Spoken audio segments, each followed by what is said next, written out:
Bienvenue dans Modcast by Jenny, le podcast qui explore les sujets, les postures, les détails qui font la différence dans notre monde professionnel. Aujourd'hui, on plonge dans un univers singulier, subtil et puissamment expressif, le dandisme.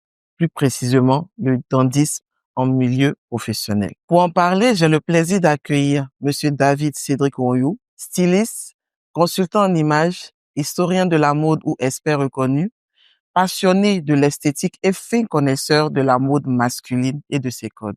Modcast by Jenny, c'est maintenant.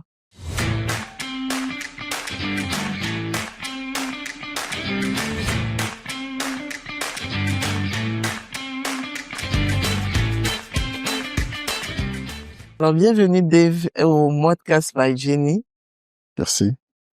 Ça fait vraiment plaisir de te retrouver depuis 2017, je crois. Oui, 2017 sur Abidjan Men Fashion. Mais ça fait quoi, 8 ans, hein? Vous calculez avec moi 8 ans. Oui, c'est pas rien. Hein. C'est pas rien, non? À la deuxième édition, on n'a pas pu se voir. Si. Mais oui, quand même, ça fait un bail. On se voit quand même sur les réseaux sociaux. Voilà, c'est ça. En tout cas, bienvenue dans le Modcast. Merci beaucoup d'avoir accepté. C'est un plaisir. Franchement, je suis tellement contente de t'attraper. Ouais, c'est vrai. Désolé pour tout ce temps. Je n'étais pas maître de mon temps. C'est depuis un bon moment maintenant. Mais là, j'essaie de me poser. Voilà, tu m'as attrapé. Je t'ai attrapé aujourd'hui. En tout cas, je vous avais parlé de l'expert styliste. Lui-même va se présenter. Je préfère que tu te présentes, puisque je t'avais déjà annoncé. D'accord. Alors, je suis Monsieur David Cédric Oyou, consultant de mode, spécialisé dans l'univers masculin classique.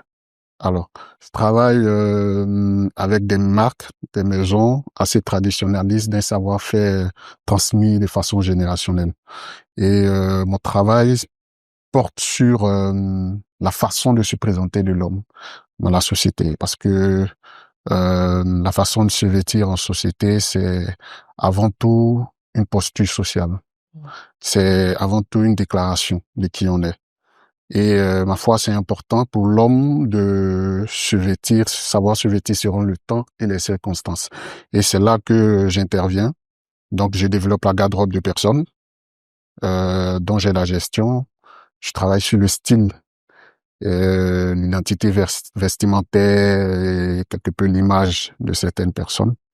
Et donc, je développe un service sur mesure, privé. C'est-à-dire, je me déplace à domicile ou au bureau du client pour ses mensurations et puis produire son costume. Et voilà un peu présenter mon univers de travail. Mais avant ça, je faisais du contributing writers auprès de certains magazines de mode, africains comme européens. Mais j'ai arrêté parce que la rédaction demande beaucoup trop de temps. Tu travailles sur 5 magazines, avec chacun ses périodes d'apparition. C'est beaucoup. Ouais. C'est beaucoup. Donc, je me ressens plus sur le monsieur, Menswear Consulting, parce que là, ça me permet de laisser ma plume s'exprimer, comme j'aime bien écrire. Donc, oui, voilà, sans contrainte, parce que dans les magazines, selon les partenariats publicitaires avec une marque ou une autre, des marques avec lesquelles professionnellement, en termes d'éthique, ça ne matche pas. Mais je suis tenu d'écrire pour respecter le contrat publicitaire avec le magazine, ce qui m'indispose un peu. Et puis, dans la qualité des rédactions, selon les paragraphes, tel nombre de mots, c'est très limité. Je préfère laisser ma plume s'exprimer. Donc, je me concentre sur le blog de monsieur. Ouais. Vous voyez, il s'est présenté en 5 minutes. Il connaît son sujet. Le sujet d'aujourd'hui, c'est le dandisme. D'accord. Et je vais te poser des questions par rapport à ça. On va plus apprendre la définition du dandisme.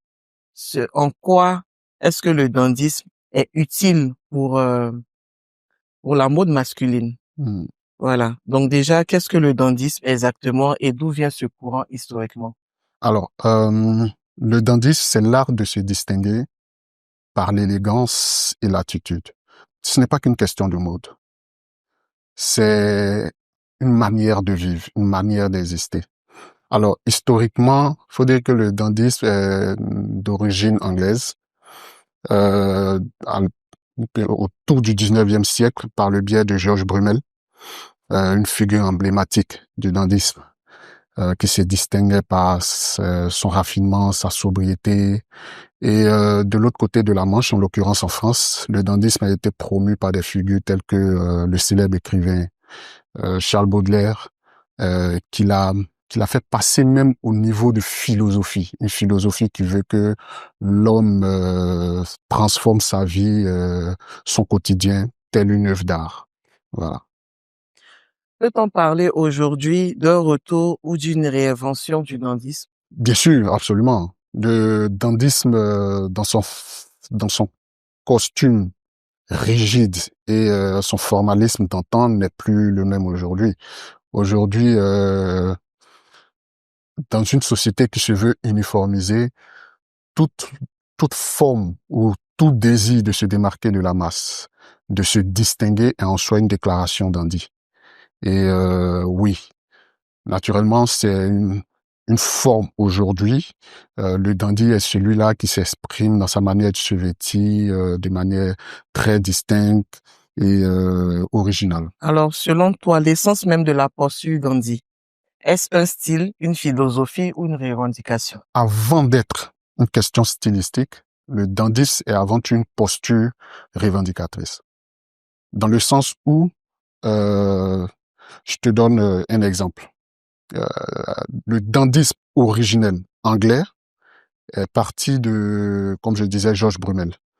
Ce dernier-là décidait, parce que l'anglais de l'époque s'habillait comment? Il portait des collants moulants en jersey, avec des bottes qui arrivaient aux genoux, la veste qu'on appelle, ce que certains appellent la redingote ou la veste à queue de pie, dont le nom réel c'est l'habit. Quand on dit l'habit, en réalité c'est une pièce. C'est la veste. C'est un type de veste. Oh. Et il le portait avec un chapeau de forme. Mais Brumel a décidé que non, moi je ne m'habillerai pas comme ça. Moi je porte un pantalon taillé dans un tissu, très distingué, une veste, chemise et tous les appareils qui vont avec. C'est d'ailleurs à lui qu'on doit le costume qu'on porte aujourd'hui. C'est lui qui l'invente. Et donc dans la posture, dans son origine anglaise, le dandysme, c'est une forme de revendication à se détacher d'un ordre établi. Par contre, le dandysme africain, dit africain, lui, est une posture revendicatrice, mais dans un besoin d'assimilation. Donc, c'est dans l'autre sens. L'anglais veut se détacher d'un autre établi, l'africain veut s'assimiler. L'africain disait, le dandy d'époque, c'était à l'époque du Zaïre, dans la période coloniale, qui disait aux colons que non, nous ne sommes pas des sous-hommes, nous sommes des humains comme vous, on peut se vêtir comme vous, et même être plus élégant que vous. Donc, il y a une différence. C'est celle de la revendication, avec toujours le style comme moyen d'expression, mais à la base, le dandy, c'est d'abord un moyen de revendication. Ça, c'est bien dit. Comment s'exprime le dandysme dans l'univers professionnel contemporain? Alors, dans l'univers professionnel contemporain, il faudrait que le dandy doit faire très attention, parce que l'univers du travail est régi par des codes. Donc, il pourra manifester son dandysme en toute subtilité. C'est-à-dire, comment je vais dire, il va aborder le code vestimentaire du travail, mais tout en faisant ressortir ce petit côté différent des autres, soit à travers certains outils comme la pochette ou la façon dont le costume est coupé, la façon de le porter, la posture, l'attitude, voilà, en toute subtilité. Oui, dans l'univers du travail, il faut pas en faire trop. Est-ce que cette posture est perçue positivement dans les environnements formels, genre la banque, le droit, ce genre de... Tout est une question de dosage, de niveau.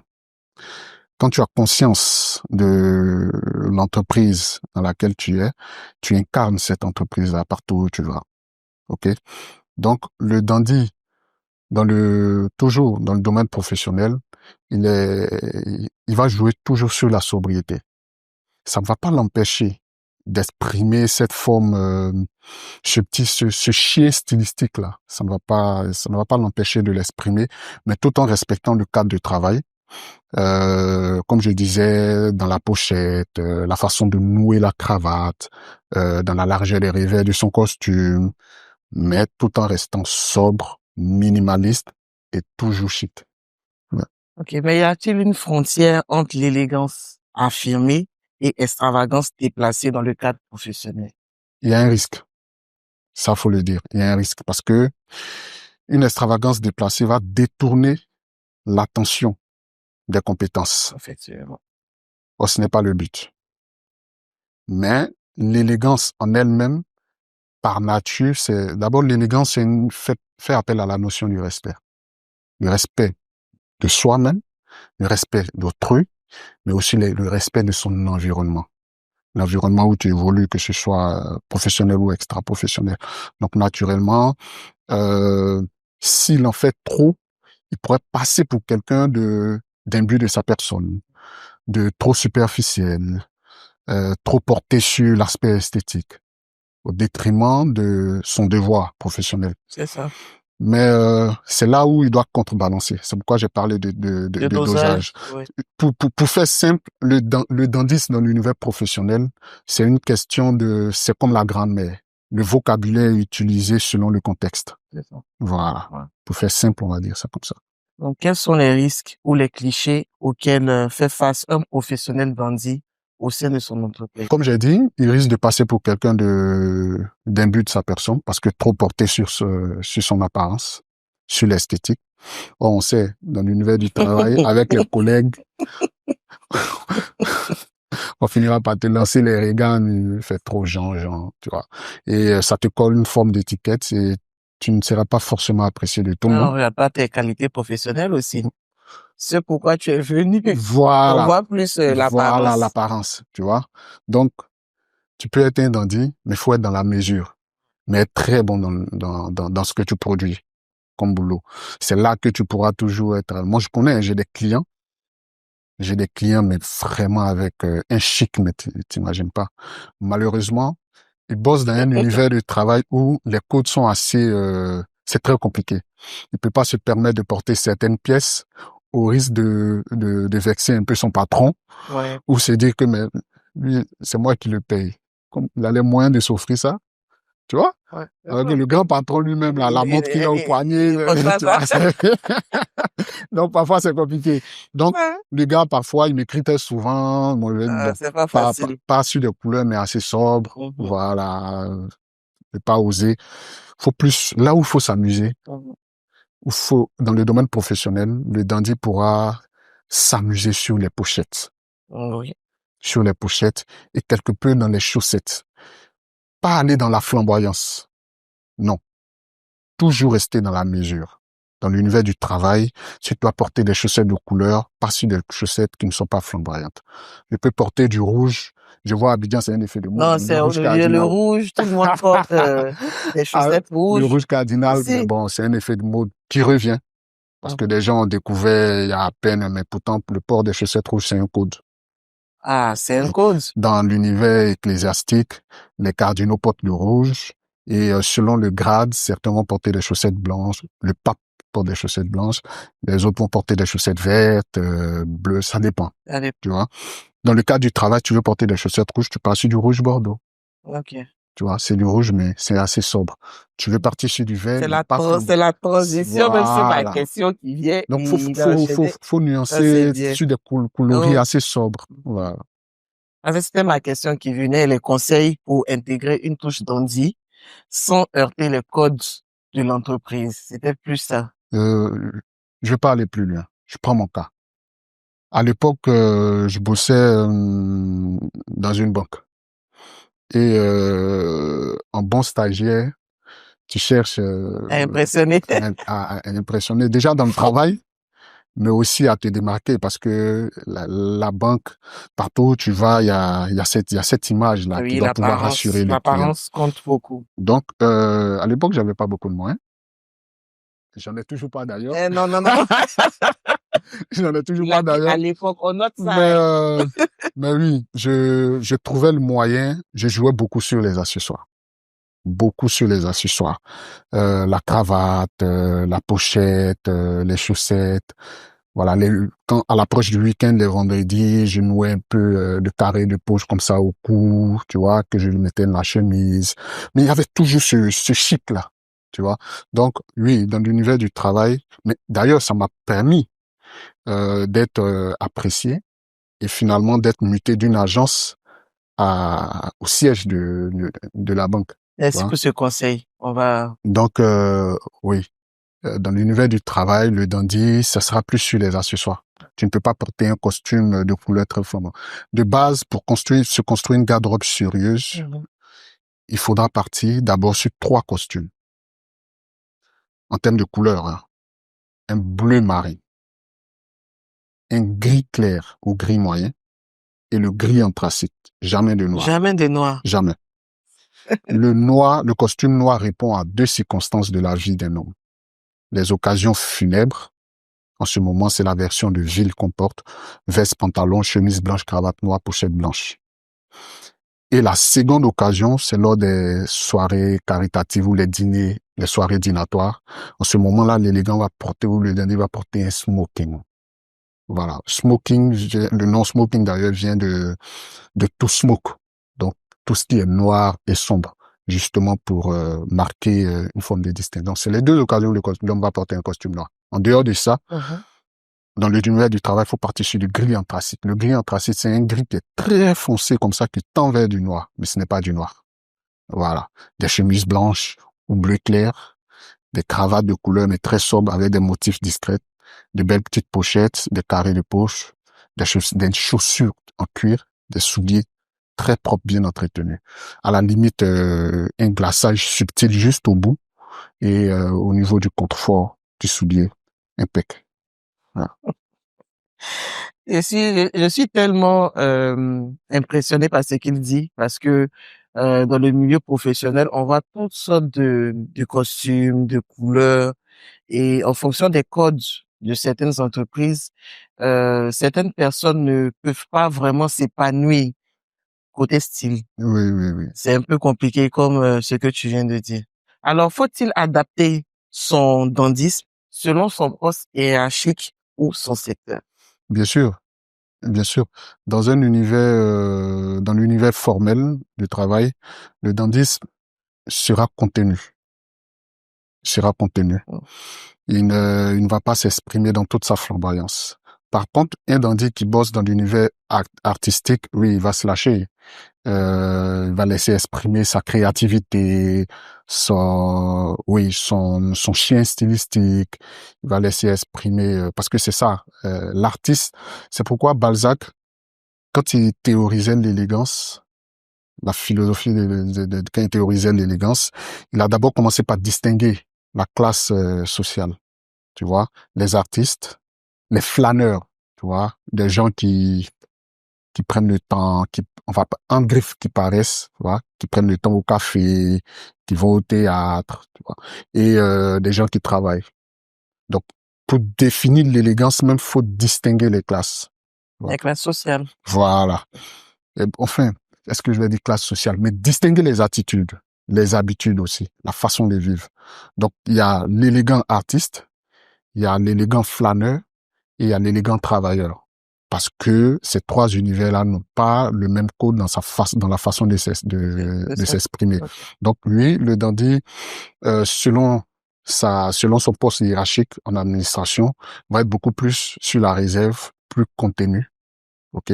Moi, j'habillais à l'époque un cadre informaticien de la LGS, du groupe SICTA.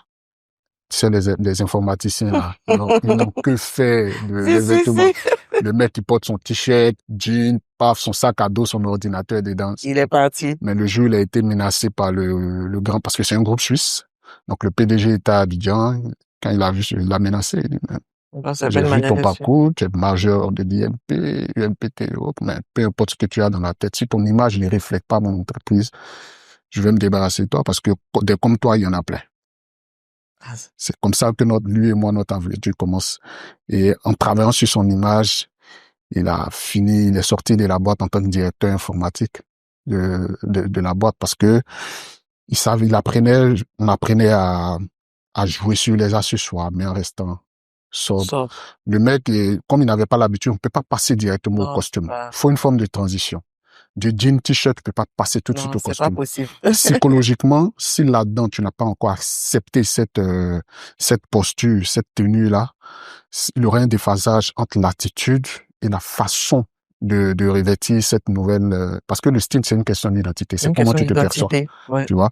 Et, progressivement, on est passé au chino, à des tenues casual, chino, jean, ou chino, chemise button down, col button down, assez coloré. Le mec il portait pas de rose, mais il osait des petites couleurs roses dans la poche, au cou, progressivement jusqu'à ce qu'on arrive au costume, Le au port du costume. costume.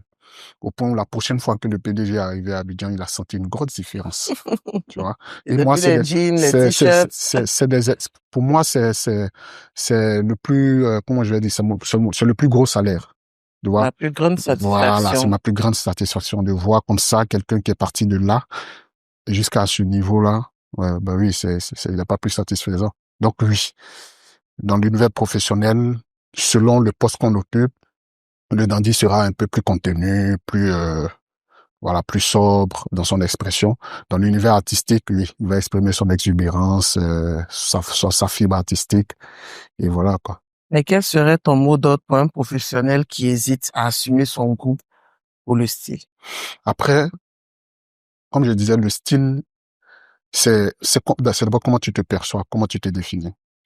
Parce que la question stylistique demeurera toujours une problématique identitaire. Tu vois, il y a quelqu'un qui disait, dis-moi comment tu t'habilles, je te dirai qui tu es. Mhm. Tu vois. Mais moi, je dirais même, dis-moi comment tu t'habilles, je te dirais non pas qui tu es, mais plutôt comment tu te perçois. Parce que tu t'habilles selon que tu t'es défini, selon la façon dont tu Ah, t'es c'est défini. fini. Voilà. Donc, s'il se définit comme quelqu'un qui est très porté sur les détails, quelqu'un qui a une certaine notion du beau, oui, même dans le domaine vestimentaire, qu'il le veuille ou pas, il trouvera le moyen de l'exprimer. Dans la masse, parfois dans certaines entreprises, tout le monde s'habille de la même manière. Mais tu vas toujours sentir qu'il y a un collègue qui réussit toujours à Il se sortir de la masse, démarque. qui se démarque Ouais. par sa façon de porter de nouer la cravate, d'enfiler sa pochette, ce petit côté un peu négligé, mais très intéressant à voir. Ça va ressortir parce que c'est qui tu es. Tu ne peux pas faire autrement. Tu ne peux pas faire entorse à cela. C'est qui tu es. Donc, voilà. Comprendre l'esprit d'Andy, as-tu une recommandation culturelle, c'est-à-dire un livre, un film ou une personnalité qu'on peut suivre? Pour ce qui est du cinéma, je recommanderais le film Gatsby. Gatsby le Magnifique. Joué par, bon, dans sa version contemporaine, joué par Leonardo DiCaprio. DiCaprio. Magnifique film. Oui, magnifique. Et aussi la série Mad Men, très belle série.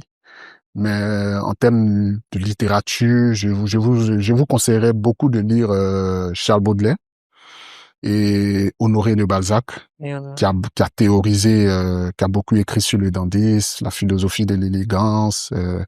Voilà. Pour ce qui est des livres, oui, Le Chic anglais de James Darwin, ça va vous planter les bases de la notion du dandysme, mais à l'anglaise. C'est un bouquin que je vous recommande vivement, vivement.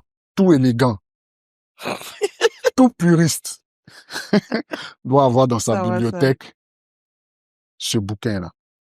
Ou même Le Courtisan de Balthazar di Castiglione. C'est un célèbre auteur italien qui raconte dans les cours impériales comment certaines personnes s'habillaient, se démarquaient. Parce que faut dire que les premières modes sont sorties des cours impériales. D'accord. Voilà, donc les courtisans, c'est des gens qui habitaient dans les cours et même les souliers ont fait leur apparition là, Mhm. les talons que les femmes portent aujourd'hui, voilà. Et aussi l'univers militaire qui a beaucoup influencé le vestiaire masculin classique aujourd'hui. Donc oui, voilà quelques références. Alors, Dave, moi, j'ai pas envie de te laisser, mais bon.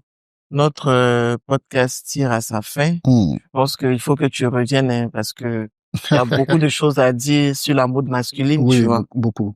Alors, peux-tu nous parler de ton actualité? Si tu as Alors, des...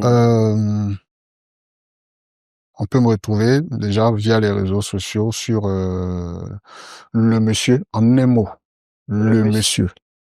monsieur, Metsuel Consulting, et sur lesquels je développais des biais, des séries de biais sur la notion de l'élégance, comment se vêtir selon le temps et les circonstances. C'est plus porté sur l'éducation vestimentaire. Voilà, parce que par expérience, j'ai compris qu'une bonne éducation vestimentaire peut changer toute une vie. Okay. Voilà, donc on essaie à force d'éduquer les personnes là, apporter quelques notions de base et aussi sur Instagram, la chouannerie du pimpin, qui est une boutique en ligne de vente spécialisée sur les accessoires, parce que à Abidjan, il n'y a pas d'enseigne spécialisée accessoires. Voilà, donc là, pour le moment, elle est disponible en ligne, où tu peux avoir cravate, pochette, bretelles, chapeau, montre, euh, tout, tout ce qui est accessoire référent à l'univers masculin classique. Oui, vraiment classique. Des montres à gousset, à chaînettes comme ça, des chapeaux, des melons, des hauts de forme, des bilcoques, des gavroches, des cravates 7 plis, 3 plis. Voilà quoi, des Tout nœuds est papillons. national. Tout est national.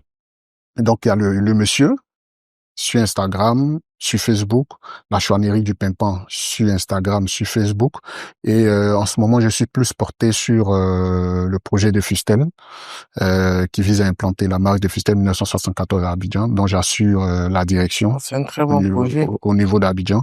Et on travaille depuis près d'1 an sur des pop-up, des sessions tailleurs privées. On reçoit des clients pendant des sessions. Pendant que les clients choisissent des tissus, on a su un échantillon de plus de 2000 tissus. Travaille avec l'Europiana, Vital Barberie, pour les costumes, pour les chemiseries aussi pareillement, Tanklini, Howard et plein d'autres maisons comme ça. Et donc les clients viennent, on les reçoit autour d'un bon café, du champagne, pendant qu'on prend les mesures, on discute des tailles C'est stylistiques très sympa et ça. passe le commande. Donc ça fait 1 an qu'on est sur ce format-là. Et là, on envisage passer maintenant au day by day pour être là tous les jours. Donc bientôt, vous pourrez nous retrouver la boutique de Fustel sur le Vallon. Sur le Vallon, à la descente de l'ENA qui mène à chez Paul. Et ce serait un plaisir de vous retrouver pour échanger, pour parler culture, sartorial toujours, des dandisme et d'élégance vestimentaire. En tout cas, moi, j'y serai. Il faut que tu m'invites. Bien sûr, tu peux pas ne pas être là. Okay. Tu sais, Oui, quand on a commencé à IMF, tu étais là. J'étais dit, hein? Voilà, le bouquet final, tu dois être là. C'est clair. En tout cas, merci beaucoup d'être venu. Franchement, merci pour ta présence. Merci pour cet échange riche et inspirant. Chers auditeurs, si cet épisode vous a plu, n'hésitez pas à le partager, à vous abonner et à nous laisser un commentaire. À très bientôt dans le Modcast by Jenny. Bye bye. Ciao. Ah oui, mais pour les écoutes comme ça.